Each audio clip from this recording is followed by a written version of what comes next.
Assalamualaikum warahmatullahi wabarakatuh. Selamat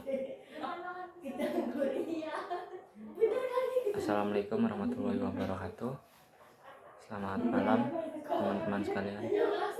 Pada kesempatan kali ini saya akan menjelaskan video simulasi rangkaian microcontroller yang dibuat dengan menggunakan software Proteus. Simulasi ini bertujuan untuk memperlihatkan bagaimana sebuah sistem digital dapat bekerja menggunakan microcontroller sebagai pusat pengendali, kemudian menghasilkan output yang berupa angka pada 7 segmen. Pada awal video terlihat tampilan workspace atau area kerja seperti software. Di dalam workspace tersebut terdapat beberapa komponen elektronik yang saling terhubung yang membentuk suatu sistem. Komponen utama yang digunakan antara lain microcontroller, 7 segment, resistor, clock oscillator, tombol input, serta beberapa jalur penghubung atau wiring. Microcontroller pada rangkaian ini berfungsi sebagai otak utama sistem. Semua proses pengolahan data dilakukan oleh microcontroller berdasarkan program yang sudah dimasukkan sebelumnya. Program tersebut biasanya dibuat menggunakan bahasa pemrograman seperti bahasa C atau assembly. Kemudian dikompil menjadi file hex dan dimasukkan ke dalam microcontroller pada Proteus. Cara kerjanya, microcontroller dimulai ketika sistem diberi sumber tegangan, dan setelah aktif, microcontroller itu akan menjalankan instruksi sesuai urutan programnya.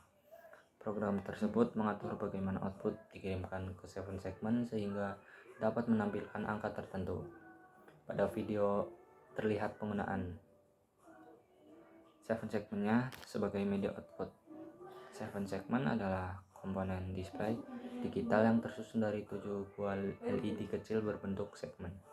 Setiap segmen diberi nama A sampai G. Jika beberapa segmen dinyalakan secara bersamaan, maka akan membentuk angka tertentu. Sebagai contohnya, untuk menampilkan angka 0, segmen A, B, C, D, E, dan F menyala. Kalau untuk angka 1, hanya segmen B dan C yang menyala. Lalu yang terakhir untuk angka 2, segmen A, B, D, E, dan G yang menyala. Jadi prinsip kerjanya adalah kombinasi nyala dan mati pada setiap segmen. Pada simulasi ini, microcontroller itu mengirimkan data biner ke 7 segmen. Data biner tersebut menentukan 7 segmen mana yang harus aktif. Karena proses ini berlangsung sangat cepat, pengguna dapat melihat angka berubah secara otomatis dan berurutan.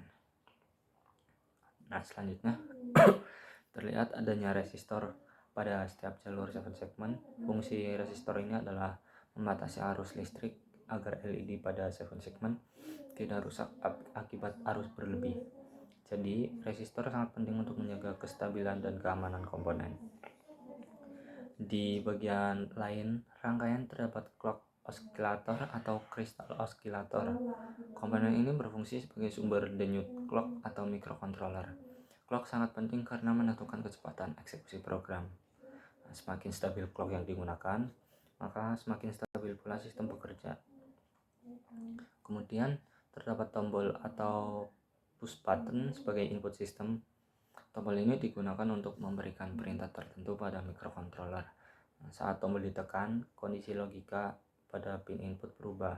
Misalnya dari logika high menjadi low. Perubahan ini kemudian dibaca oleh microcontroller dan diproses sesuai programnya. Dalam video juga diperlihatkan proses simulasi ketika angka pada 7 segmen berubah secara beruntun. Proses ini menunjukkan bahwa program counter berjalan dengan baik. Sistem dapat menghitung naik, misalnya dari 0 sampai 9. Kemudian kembali lagi ke angka awal. Proses menghitung ini biasanya menggunakan konsep looping atau perulangan dalam pemrograman.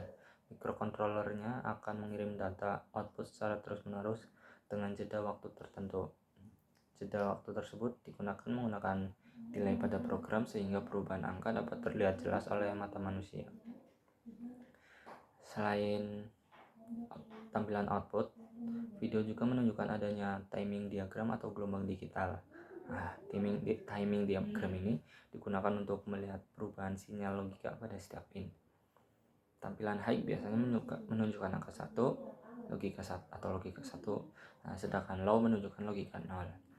Dari timing diagram tersebut dapat dianalisis apakah sinyal output sudah sesuai dengan program atau belum. Jika ada kesalahan logika, maka biasanya pola gelombang akan terlihat tidak sesuai. Oleh karena itu, timing diagram sangat membantu dalam proses debugging atau pengecekan sistem digital. Pada simulasi ini, terlihat bahwa sinyal berubah secara teratur dan sinkron. Hal ini menunjukkan bahwa komunikasi antara mikrokontroler dan 7-Eleven berjalan dengan baik. Artinya program yang dibuat sudah berhasil atau mengontrol hardware sesuai tujuan. Keunggulan simulasi menggunakan Proteus adalah pengguna dapat menguji rangkaian tanpa harus membeli semua komponen fisik terlebih dahulu.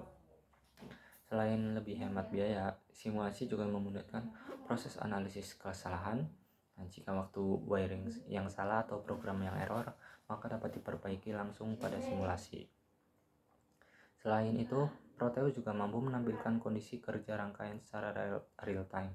Jadi pengguna bisa melihat langsung perubahan output, aliran sinyal, hingga respon sistem terhadap input yang diberikan. Dari keseluruhan video dapat disimpulkan bahwa sistem digital berbasis mikrokontroler berhasil dijalankan dengan baik. Mikrokontroller mampu membaca input, memproses data, dan menghasilkan output berupa tampilan angka pada 7 segmen. Timing diagram timing diagramnya juga menunjukkan bahwa sinyal bekerja normal dan sinkron dengan program. Simulasi ini memberikan gambaran bagaimana konsep sistem embedded diterapkan dalam dunia elektronika dan otomasi. Prinsip yang digunakan pada simulasi ini sebenarnya banyak diterapkan pada alat elektronik sehari-hari seperti kalkulator digital, penghitung kendaraan, display elevator, jam digital, dan sistem monitoring industri. Mungkin itu saja penjelasan yang dapat saya sampaikan. Kurang lebihnya mohon maaf. Terima kasih. Wassalamualaikum warahmatullahi wabarakatuh.